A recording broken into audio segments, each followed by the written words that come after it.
Hi and welcome to this video. In this video, I want to share with you a little personal story.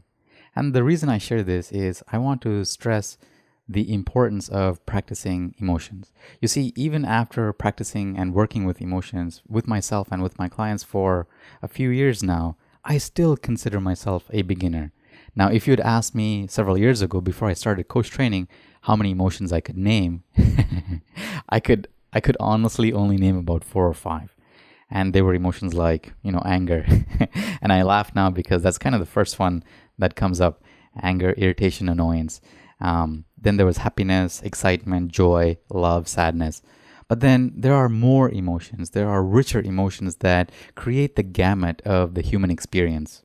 And I use the word gamut because I want to share with you the broad spectrum of emotions. While I was researching for this course, I went online to see if I could find a list of emotions. Well, Wikipedia lists about 72 emotions, and that's in their psychology page where they deal with emotions and the background of that.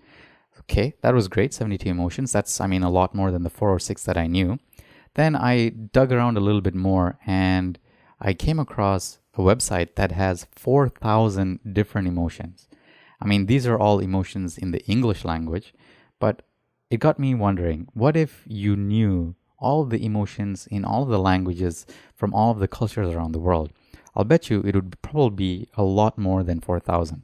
Now keep in mind, not all cultures deal with emotions in the same way that perhaps the North American culture or the Western culture does, but regardless, emotions are there in every culture and they have a name, they have a story, they have an action, and they create body shapes and they create breathing patterns.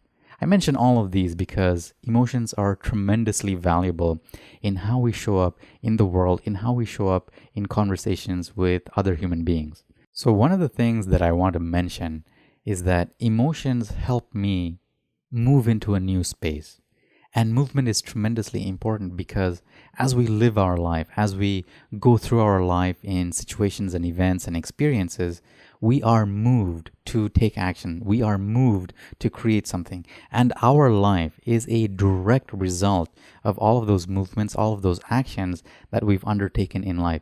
You and I, we are here right now where we are as a direct result of all of the actions that we've taken, as a direct result of all of the conversations we've had. Not only that, you and I are here directly as a result of all of the actions we didn't have and all of the conversations we didn't have. Now just ponder on this for a moment because I think it has significance.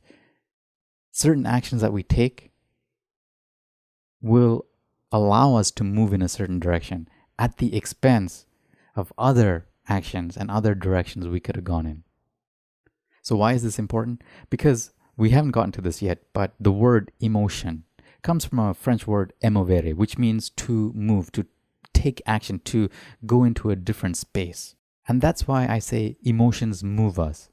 Emotions allow us to move into some space new, into a space of new possibilities, possibilities that weren't even there, possibilities that only show up when you know how to notice, when you know how to look, and when you bring in the emotion of curiosity.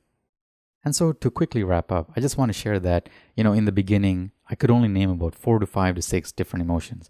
Now I work with about 150, which I find is comfortable for me right now. And remember, I told you that there was a list of about 4,000 different emotions. So 150 is not that big of a deal. In fact, even after all of these years, I still consider myself a beginner.